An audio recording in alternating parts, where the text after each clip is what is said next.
Le deuxième aliment que j'ai banni, totalement banni. Je n'ai rien contre ceux qui en consomment, mais je dis quand j'entends cet aliment-là. Bienvenue à toi sur cette nouvelle vidéo, j'espère que je te porte bien. Si tu ne me connais pas, si tu es nouveau, welcome, chaleureuse bienvenue. Je m'appelle Isis et sur cette chaîne, je parle de développement personnel, de spiritualité et de productivité. L'alimentation, c'est quelque chose de très important pour un être humain. C'est quelque chose qui influence son développement personnel, sa productivité, ses humeurs, etc. Et moi, j'ai appris, en fait, au fil de mon parcours, dans mon développement personnel, à comprendre l'influence que mes aliments ont sur moi. Donc, quand je parle aliments, c'est non seulement ce qu'on mange, mais aussi ce qu'on boit, d'accord? Il faut savoir, en fait, de quoi est-ce que ton corps a besoin et apporter à ton corps les nutriments nécessaires pour son bien-être, pas seulement pour la langue, les papilles et le ventre. 5 aliments que j'ai bannis de mon assiette. Et par quoi est-ce que je les ai remplacés? Quels sont les effets que les aliments bannis avaient sur moi ou des effets que je pense qu'ils avaient sur moi? Et quels sont les effets que les nouveaux aliments ont?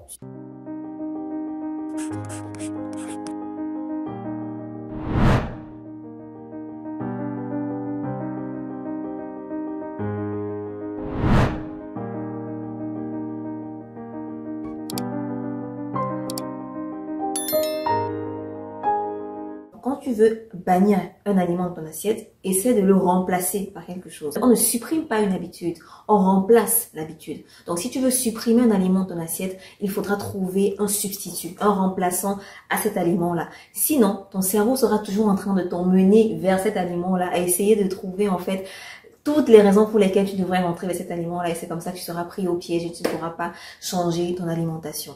Étant femme, j'ai des règles, donc pendant très longtemps, mes règles étaient irrégulières. Je pouvais avoir des règles à 2-3 mois d'écart, et voilà, au début ça ne me faisait rien, je m'en foutais. À partir de 22-23 ans, j'ai commencé à m'inquiéter, là j'ai commencé à me dire, mais attends, si mes règles sont irrégulières comme ça, comment je fais demain si j'ai envie d'avoir un enfant et tout. Et voilà, j'ai commencé à me poser des questions sur l'influence que les aliments que je mange ont sur moi, de manière naturelle, sans avoir eu besoin de prendre des pilules. C'est la seule solution qu'on nous propose souvent quand on va à l'hôpital.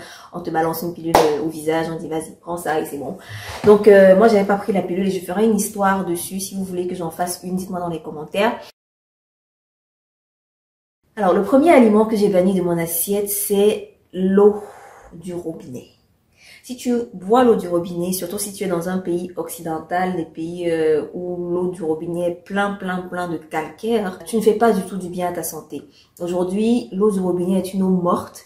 Réfère à ma vidéo sur le pouvoir de l'eau sur nous, donc j'avais fait une vidéo dessus pour t'expliquer en fait l'influence que l'eau a sur toi et que tu peux avoir sur elle, parce que ça contient du calcaire, du fluor et plein d'autres minéraux qui calcifient la glande spénéale, entre guillemets ton troisième œil, et qui t'empêchent en fait de toucher à ton plein potentiel. Tu bois l'eau pour étancher ta soif, mais tu ne bois pas vraiment l'eau pour t'apporter des minéraux et de l'énergie. Avant du temps de Hitler, du temps nazi, on mettait du fluor dans l'eau et du chlorure dans l'eau, en fait pour pouvoir manipuler les masses. Le fluor et le chlore dans l'eau permettaient d'atteindre certaines parties du cerveau qui rendaient les masses plus manipulables. Je t'invite à faire un test. Tu mets l'eau dans une bouilloire et tu fais bouillir l'eau et tu verras en fait les dépôts de calcaire se poser. S'il y a des dépôts, ça veut dire que ton eau est pleine de calcaire.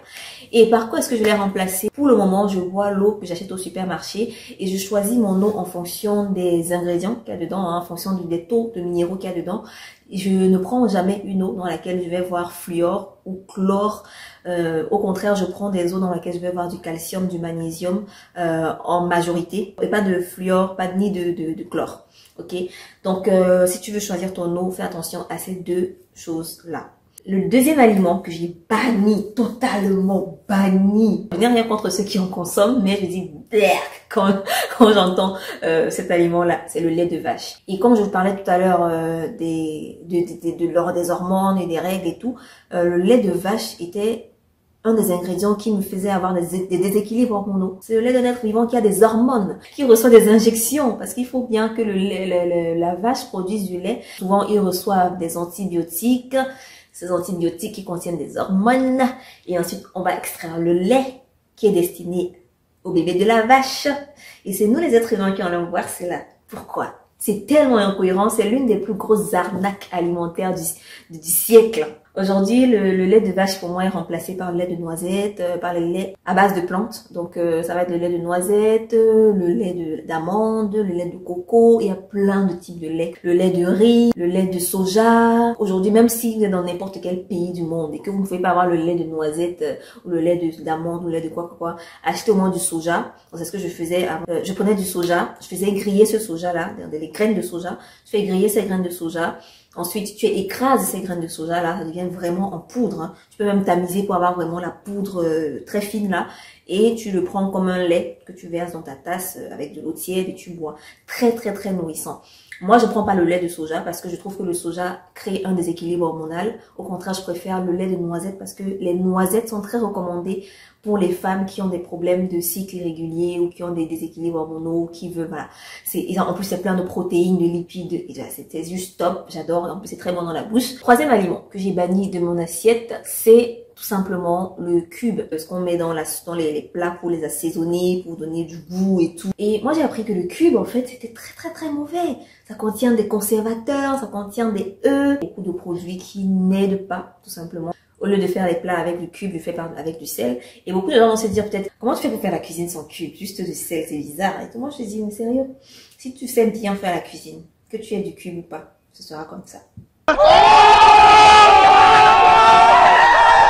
Quatrième aliment que j'ai banni de mon assiette, c'est le sucre blanc. Déjà que je consomme très peu de sucre, hein. Quand j'en consomme, c'est le sucre blanc et non le sucre blanc parce que le sucre blanc a plus de nutriments. Il a été moins transformé, moins extrait. C'est vrai que tout ça, c'est la transformation, c'est les procédés chimiques, les procédés industriels et tout. Mais dans le sucre blanc, il y a encore des nutriments naturels que le sucre blanc ne possède pas.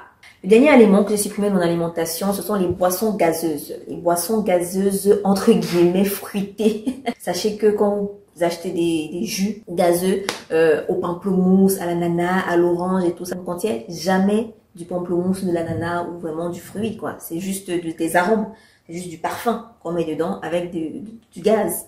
Et c'est ça qu'on vous vend. Donc, et c'est justement pour ça que c'est très abordable, compris. En plus, ça contient tellement de sucre. Et l'excès de sucre est tellement dangereux pour la santé.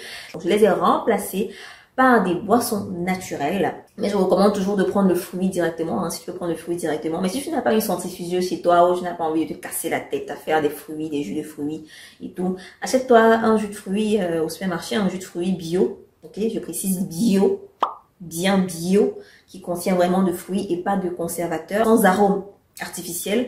Et tu verras que ce sera beaucoup plus bon.